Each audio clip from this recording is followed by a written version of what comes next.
وعليكم السلام ورحمة الله.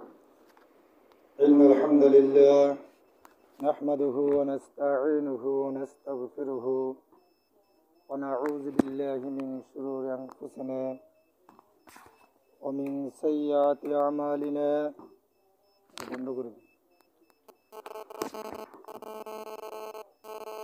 من يهده الله فلا مضل له. إن الحمد لله نحمده ونستعينه ونستغفره ونعوذ بالله من شرور أنفسنا ومن سيئات أعمالنا من يهده الله فلا مضل له ومن يضلله فلا هادي له وأشهد أن لا إله إلا الله وأشهد أن محمدا عبده ورسوله. أعوذ بالله من الشيطان الرجيم. بسم الله الرحمن الرحيم.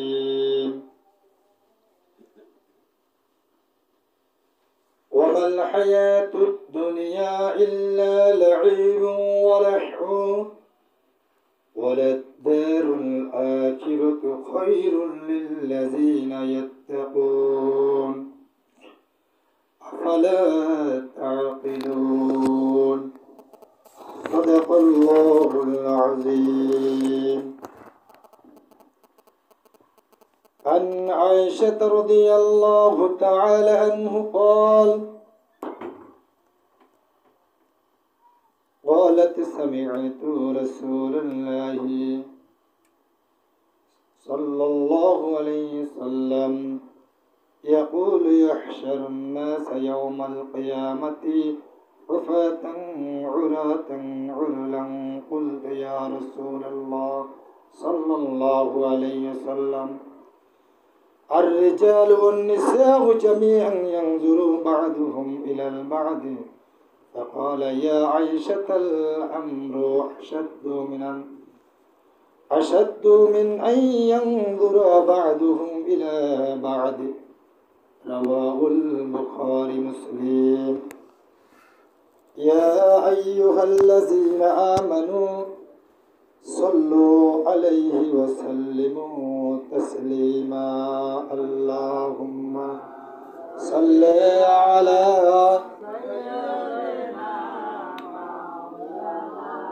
محمد وعلى آله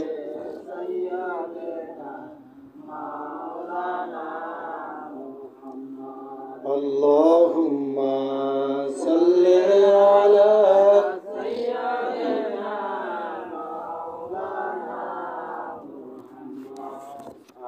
وآل سيدنا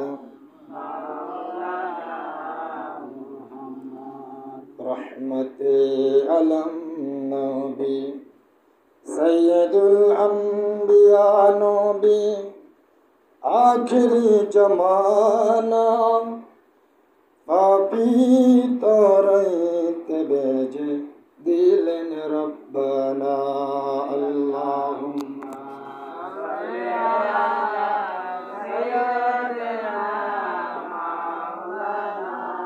मुहम्मद व आले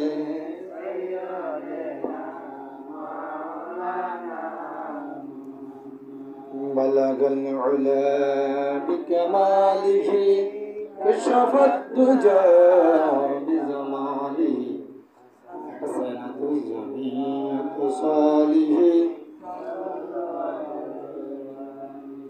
আলহামদুলিল্লাহ, শুকরিয়া জ্ঞাপন করি মহান রব্বুল আলামিনের, যে মহান মালিক আমাদের পবিত্র জমাদিউল আউয়াল মাসের 15তম রজনী তৃতীয় জুমার দিনে জুমার আজানের সাথে সাথে দুনিয়ার সকল ব্যস্ততাকে দূরে ঠেলে দিয়ে মহান রবের হুকুম মানার জন্য, তার পবিত্র ঘরে আসার জন্য তৌফিক দান করেছেন, শারীরিক মানের সুস্থতা দান করেছেন। সেজন্য আমরা সকলেই অন্তর অন্তর কালিমাতুর সাদালা আলাইহি ওয়া আলহামদুলিল্লাহ। পাশাপাশি মানবতার মুক্তিদূত আমাদের কলিজার টুকরো নবী, নবী কুলের সম্রাট, আশরাফুল আম্বিয়া সাইয়্যিদুল মুরসালিন খাতামুন নবিয়্যিন নবী মুহাম্মদ রাসূলুল্লাহ সাল্লাল্লাহু আলাইহি ওয়াসাল্লাম। আজকে আমাদের জুমার আলোচ্য বিষয় আখিরাত। বিষয় কি? আখিরাত। একে ইংরেজিতে বলে হেয়ার আফটার। আমরা আজকে আখিরাত সম্বন্ধে সংক্ষিপ্ত সময়ের ভিতরে, আখিরাত যখন বিশাল তার আলোচনাও বিশাল, আমরা তো দুই একটি কথা বলবো।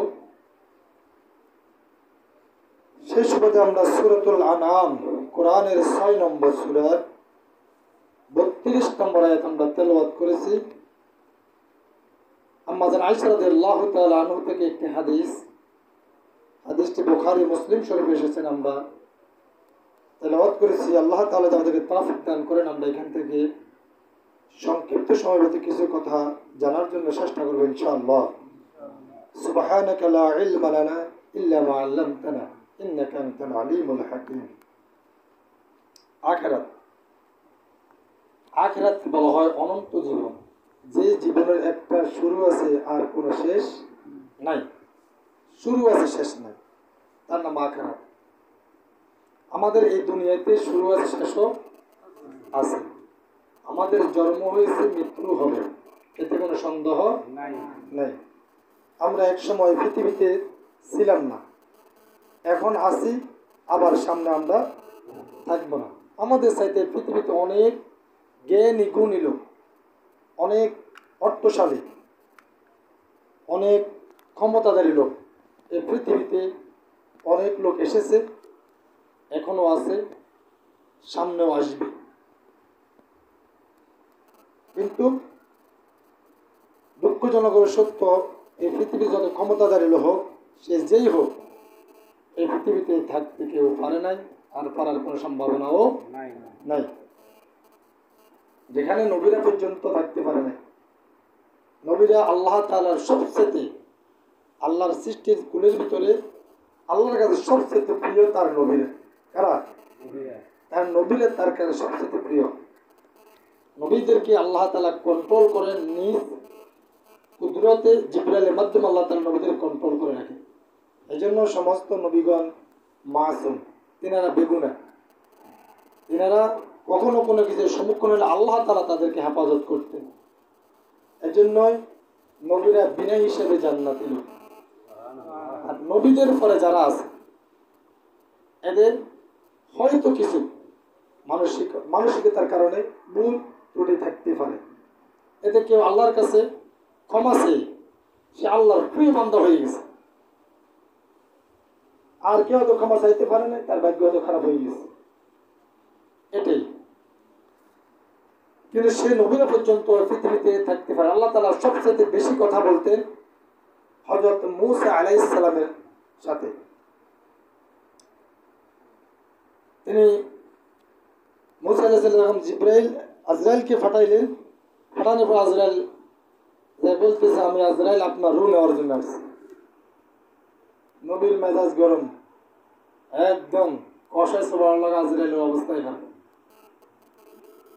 আজরাইল আল্লাহর কাছে বলতেছে, আল্লাহ আপনি কার কাছে আড়াইতে বলতেন, আমার দান কবজ করতে বলছে, আমার মূসাকে যে সালাম দিছ, ওনার সালাম তো দিলে, আমার মূসাকে সালাম দাও।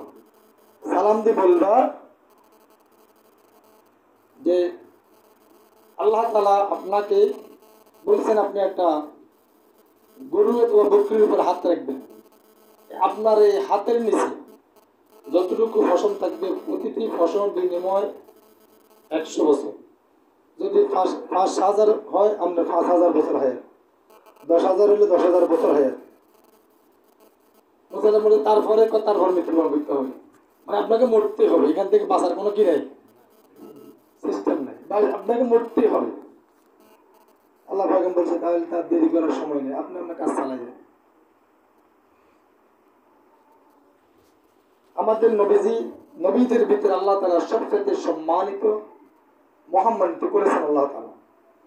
সেই নবী সে নবী ওই পৃথিবীতে থাকতে পারে নাই। 63 বছর বয়সে তিনি দুনিয়ার সফর শেষ করেছেন। নবী যেটা লাস্ট নবীজির জুমা, তিনি জুমাতে বলছিলেন যে আল্লাহ তার এক বান্দাকে নিয়ে যেতে চায়, তাকে পছন্দ করে সে নিয়ে যেতে চায়, এবং সে তাকে ইচ্ছা স্বাধীনতা দিয়ে দিছে। সে চাইলে দুনিয়া থাকতে পারবে আর চাইলে চলে যেতে পারবে। তার ওই বান্দা, তার ওই আল্লাহর ওই গোলাম, সে তার রবের সাথে সাক্ষাৎকে বেশি পছন্দ করে দিয়েছে। সাহাবায়ে কেরাম কেউ কিছু বোঝে না, কার কথা না কে বলছে, কিন্তু জ্ঞানে গুণে বিদ্যে হযরত আবু বকর রাদিয়াল্লাহু তাআলা আনহু তিনি কান্নাকাটি করতেছেন।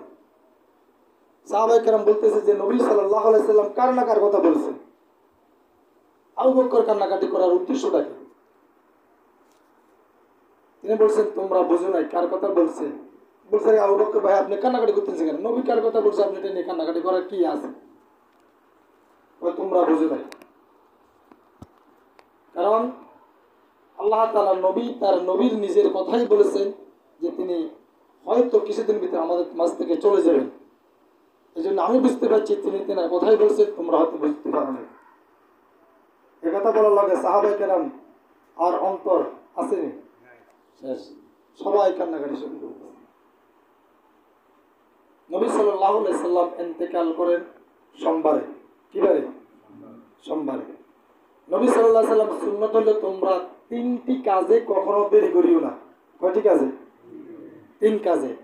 1 নম্বর, যখন নামাজের জন্য আজান দেওয়া হয় তোমরা একে বিলম্ব করো না, ওয়াক্ত মতো হলে তোমরা নামাজ পড়ে নাও। 2 নম্বর, যদি মৃত কোনো মানুষ মারা যায় তাকে তাড়াতাড়ি দাফন দিয়ে ফেলো। 3 নম্বর, যদি কোনো ছেলে এবং মেয়ে বিবাহিত হয়ে যায় বয়স, তাকে তাড়াতাড়ি বিবাহ করে দিয়ে দাও, করাই ফেলো। তাহলে নবী সাল্লাল্লাহু আলাইহি সাল্লাম তিনার মৃত্যু হয় সোমবারে, তিনাকে দাফন করা হয় বৃহস্পতিবারে। কেন? যেটা নবী আগে কইছেন আগে করার জন্য, তাহলে নবীরটা রাখলো, দেরিতে রাখলো কেন? একটা প্রশ্ন মানুষের মনে জাগে না, নবীরটা রাখলে কেন? এবং জানাজার পড়া, নামাজ পড়া কি ফরজে কিফায়া। কি ফরজে কিফায়া? ফরজে কিফায়া বলা হয় ওই জিনিসকে যদি সমাজের কিছু লোক, ধর আমাদের এখানে 100 জন লোক আছে সমাজে, আমরা 60 জন আসি জানাজা অংশগ্রহণ করছি, বাকি 40 জন আসে নাই, যেখানে ব্যস্ততার কারণে, কোনো সমস্যার কারণে, অলসতার কারণে নয়, যে কোনো তো সমস্যাকে আসতে পারে নাই, এতে তারা কোনো গুনাহগার হবে না। ইচ্ছাকৃত না, অনিচ্ছাকৃত। হয়তো আমি শুনিও না, হয়তো আসতে পারে না, খুব একটা সমস্যা, আর অসুস্থতার কারণে আসতে পারে না, বিভিন্ন সমস্যার কাছে যদি কেউ অজুহাত হয়, ওজোর হয়, তাহলে সে আর গুনাহগার হবে না। এটাকে বলা হয় ফরজে কিফায়া, মানে কিছু লোক আদায় করলে হয়ে যাবে। তাহলে নবীজির জানাজা পড়া যদি ফরজে কিফায়া হয়, তাহলে নবীজি নিজেই বললেন তোমরা দেরি করিও না, তাহলে নবীজিটা 3 দিন দেরি করা হলো কেন? কারণ নবীজির ইন্তেকালের পরে রাষ্ট্রপ্রধান কে হবে সেটা নির্ধারণ করার জন্য নবীজির লাশ 3 দিন মাটির উপরে ছিল। কারণ রাষ্ট্রপ্রধান নিয়োগ করা ফরজ, ফরজে আইন নাকি ফরজে কিফায়া? ফরজে আইন। এই জন্য ফরজে আইনকে প্রাধান্য, যদি নবীকে আগে দাফন দিলে তাহলে ফরজে কিফায়া, ফরজে আইনকে ছোট করা হবে, ফরজে কিফায়ার প্রাধান্য বেশি দেওয়া হবে। এই জন্য নবীজির লাশকে আগে রাখি।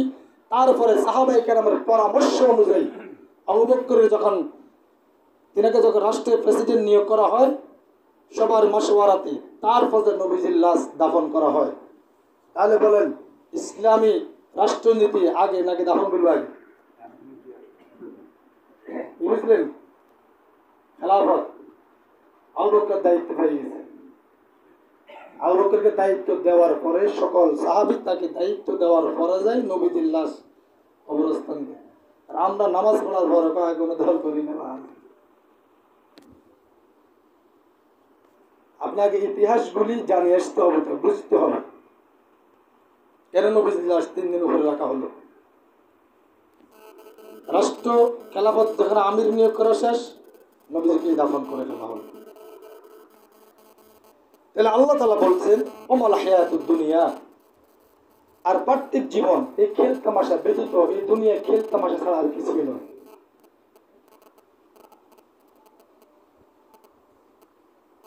ওয়াদ-দারুল আখিরা খায়রুল লিল্লাযিনা ইয়াত্তাকুন, আর মুত্তাকিদের জন্য পরকালের বাসস্থান উত্তম।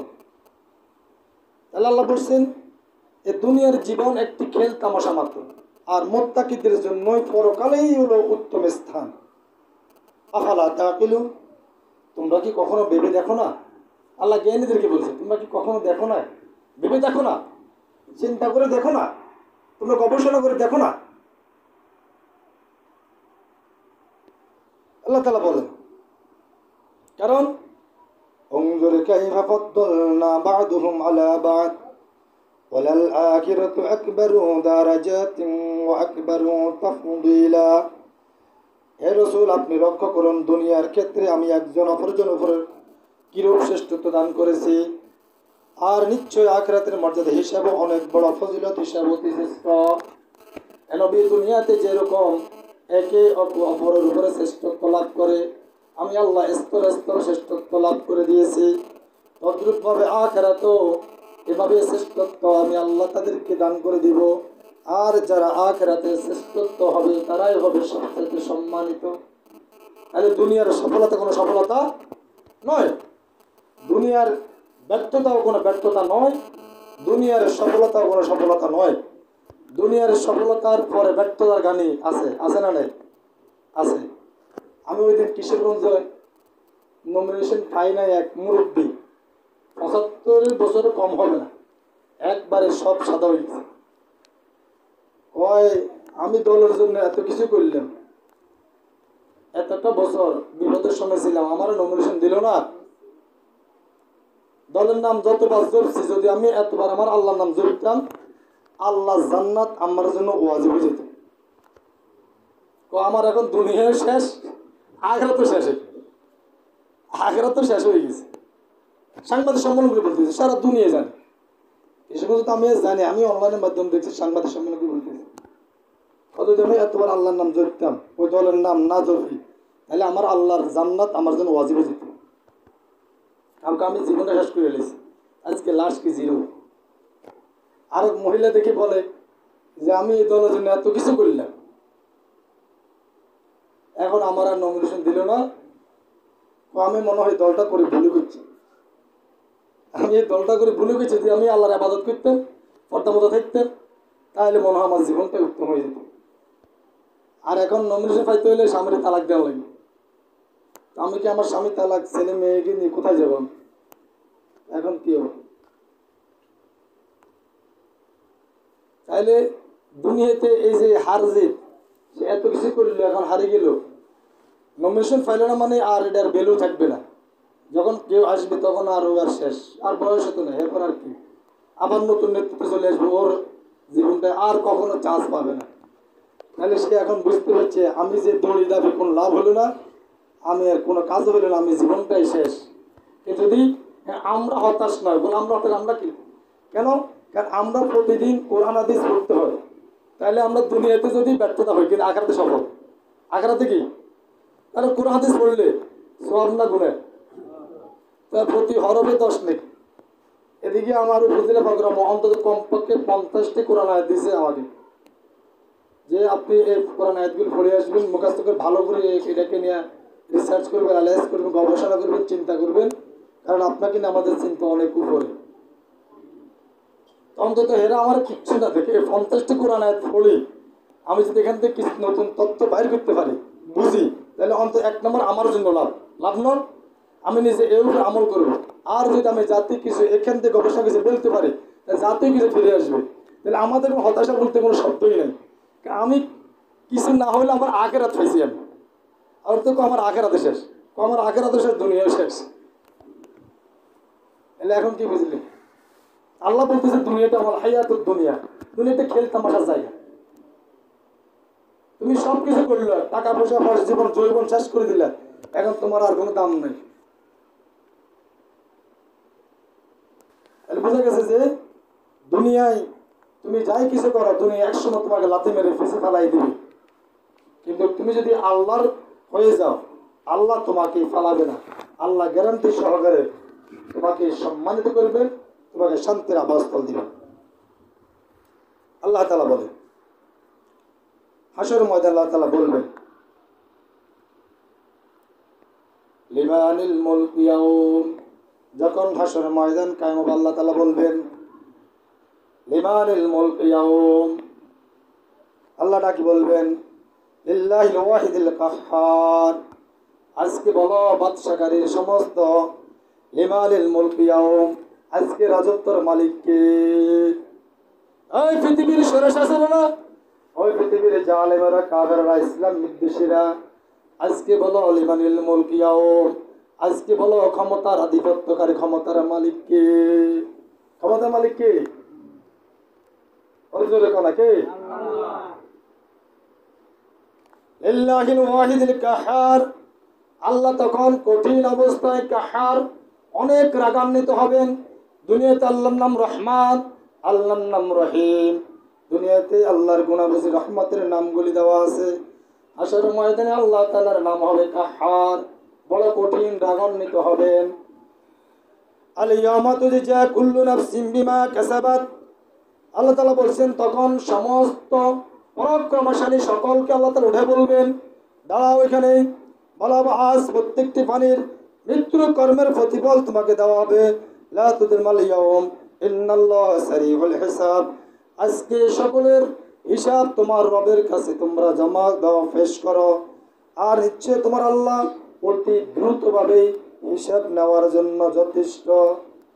আর এখান থেকে কারোর উপর কোনো কি করা না, জুলুম করা, লা তুযলামুল ইয়াওম, কারোর উপর কোনো জুলুম করা হবে না। আপনি যাই কিছু করেছেন তার প্রতিফল আপনাকে দেওয়া হবে। তাহলে আল্লাহ বলছেন তখন যখন ফেরাউন নমরুদ সহ শাসকরা আছে ইসলাম বিদ্বেষীরা, যারা বলে আমরা শরিয়াত মানি না, ওরা যখন দাঁড়ায় আল্লাহ বলবে ক্ষমতার মালিক কে? এখন আমরা যখন বলবো ক্ষমতার মালিক আল্লাহ, আর এরা বলবো ক্ষমতার মালিক জনগণ। আল্লাহ বলবো কি রে অন্তর কই, বাবা টাবা কই, ফোন করাস ঘুরতে না, কই কোনো ফোন টোন উপর আছে নাকি? থাকবি না, হাসর মনে থাকবো নাকি? তখন কোনো কাজ হবে না। লিমানিল মুলকু ইয়াউম, আল্লাহ বলবেন সমস্ত মালিকুল মুলক, সমস্ত সৃষ্টি জগতের ক্ষমতার মালিক আজকে কে?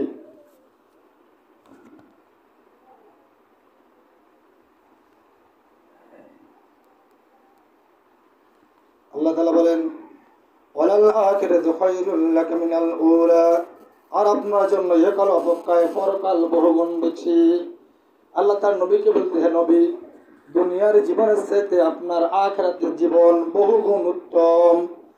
বাল তু'থিরুনাল হায়াতাদ দুনিয়া ওয়ালাল আখিরাতু খায়রুন ওয়া আবকা, বরং তোমার পার্থিব জীবন প্রাধান্য দাও, অথচ আখিরাতে বহুগুণ উত্তম ও স্থায়ী। আল্লাহ কহে নবী, পরকালের জীবনকে বেশি প্রাধান্য দেওয়া হল, এই দুনিয়ার জীবনকে আপনি বেশি প্রাধান্য দিয়েন না, আখিরাতের জীবনকে বেশি প্রাধান্য দেন।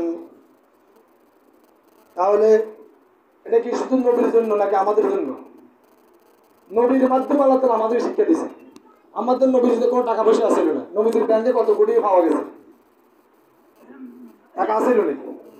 আর আমি ব্যাংকে থেকে আন জানি, শুধু ব্যাংক নয়, ঘরের ভিতরে ড্রাম খুললে সৈতলে মৈতলে ওরে স্বর্ণ বর্ণ 400-500 কোটি টাকা, 1000 কোটি টাকা, এই ধরনের লোক ছিল কি ছিল না? কেলা করতে লাগে, তারা কবে তো উঠিয়েছে। কে বছর টাকা পাওয়া যায় না, পাওয়া যায় না, এই কথা বললে তো পাওয়া গেছে, স্বর্ণ পাওয়া গেছে না? দুনিয়ার 1 নম্বর, বাংলাদেশে 1 নম্বর ধনী হলাইবার সময় সাদা দায় মাই ছাঁচি হলাইছে না, জানলই কে বানাইতে বানাইতে বানাইতে দেশে তো হলাই গেছে। কে এমনি হলাইছে, কে ঢাকা যে হলা, কে সিটাং জ্বালা, কে রাজশাহী যে হলায়, একজন মানে নিজ দৃষ্টিতে অন্য দৃষ্টিতে হলাই। আচ্ছা আমরা সন্না হলে আমরা হলাম কা, আমরা যে সন্না আমরা হলামের কিনলে। আমি একটা আমাদের একটা প্রবাদ, বাংলার একটা প্রবাদ, চুরিও করে না দরকার সালামও দিন না। আমি যদি চুরি না করি আমাকে ধরতে পারবে? আমি চুরি করি না, কার মাথার বাড়িও দিই নাই, কার যেমন ধর করে চাঁদাও খাই নাই, কার গরু চুরি করে ধরাও খাই নাই। আজ দেখলাম যে কানে গরু চুরি ধরা খাইছে, বাঁধে দিচ্ছে। আজ আমি আসার পরে লাইভে দেখছি, এনে বাস্তবতা হুনি হুনে দেখি না, লাইভে দেখছি। এখন তো কাছের জিনিস লাইভে দেখা যায়। তোর নাম কি?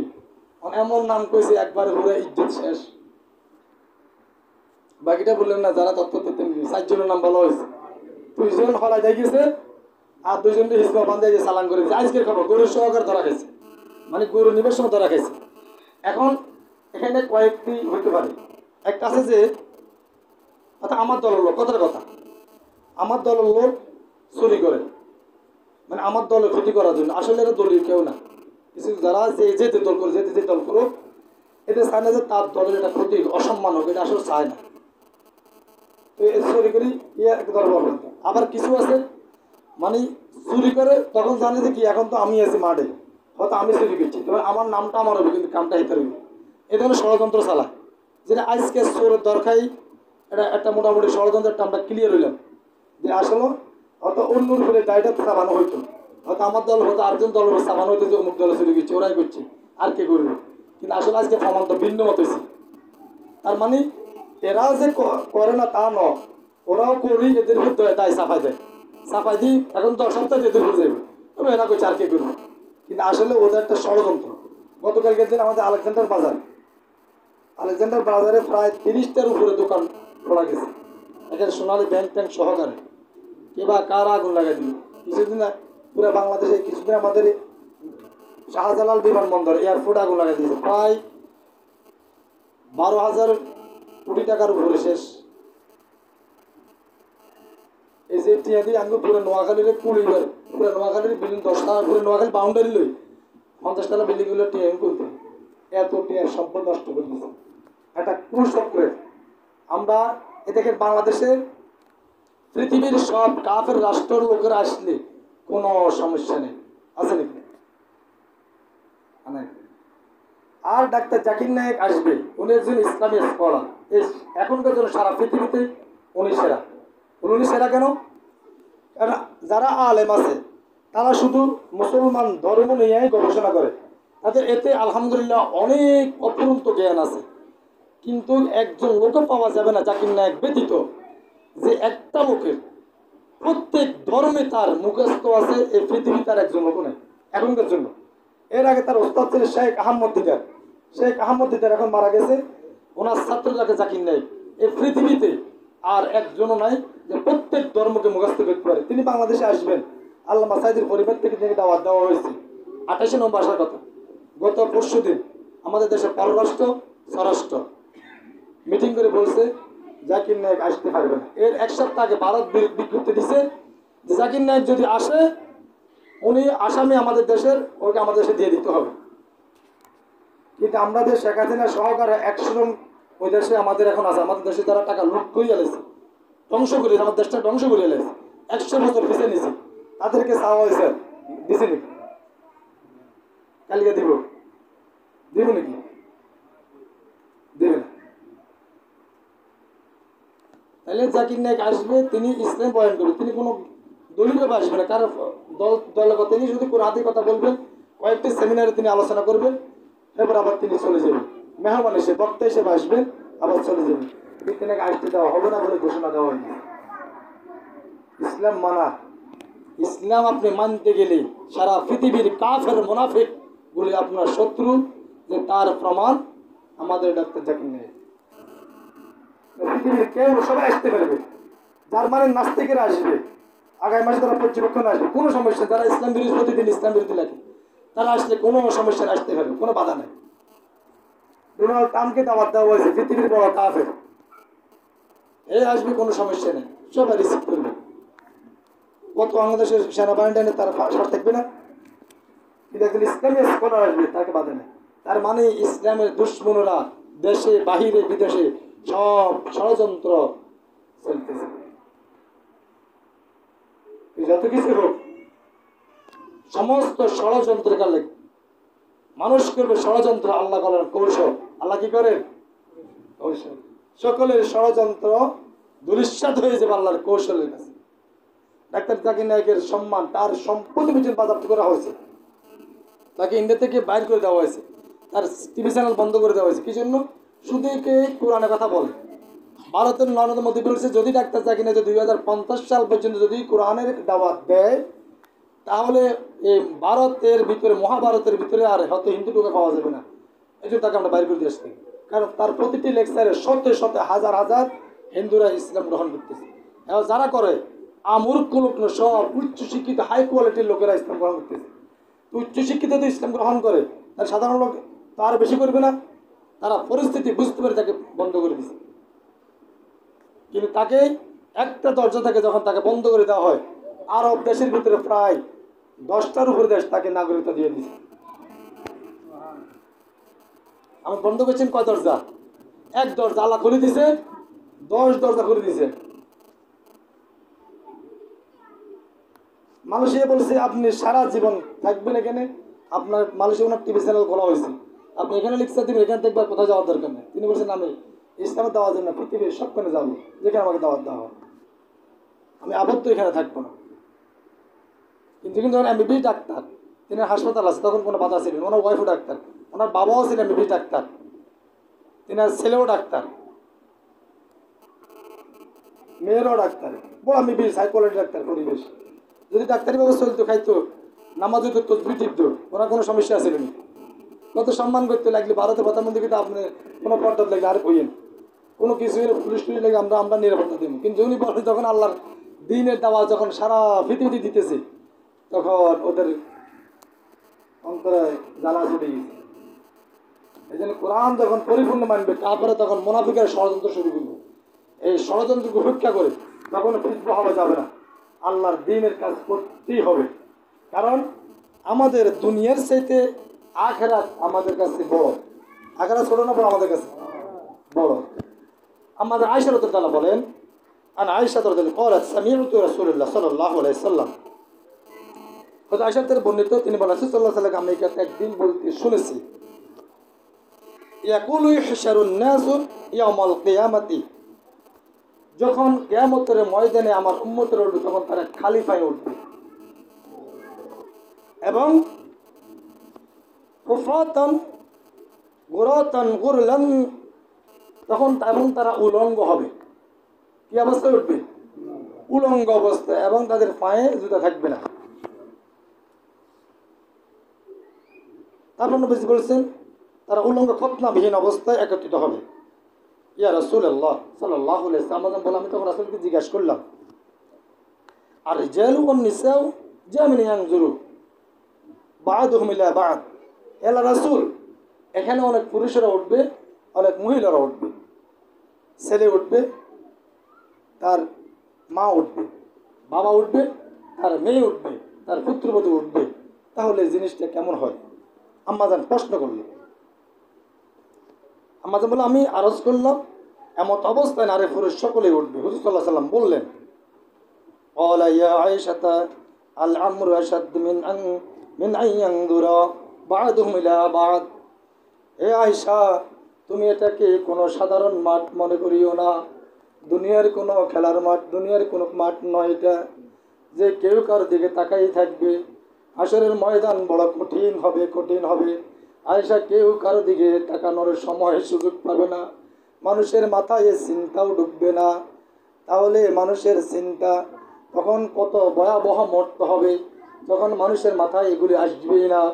মানুষগুলি শুধু আল্লাহর দিকে কার বিচার হবে, কি হবে, শুধু ওইটাই অস্থির। আর খালি পায়ে উঠবে, জায়গা ঠান্ডা, মাটি ভালো লাগবে, কেন শরীরে ভিটামিন ঢুকবে। উত্তপ্ত হবে কমপক্ষে 1000 সেন্টিমিটার গরম তাপ। 1000, কমপক্ষে 1000।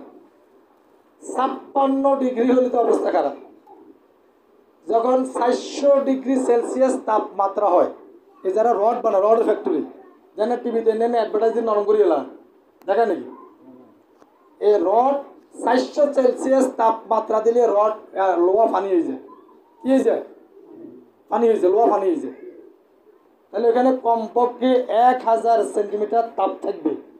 তাহলে মাঠ বরফ দিয়ে থাকা দেখবেন কি উত্তপ্ত হবে। তাহলে এখন একটা অনুমান করে বুঝুন না, ওখানে খালি ফেল, আর মাঠটি হবে একবারে ফাঁকা, লোহার মাঠ, সূর্য অতি নিকটে। সূর্যের যত পাওয়ার আছে তত পাওয়ার আল্লাহ বলবেন আজকে তোর যত পাওয়ার আছে সব কিছু ছাড়ে দিই। এখন সূর্যের মুখ মোট 12টি, কয়টি? এর ভিতরে একটি মুখ পৃথিবীর জমিনে ছাড়া হয়। এর ভিতরে প্রতিদিন কয়েকটি স্তর আছে। এটা বিশাল বিজ্ঞানময় কথা, আমাদের যখন বিশেষ স্তর আমরা এটা বলতেছি না।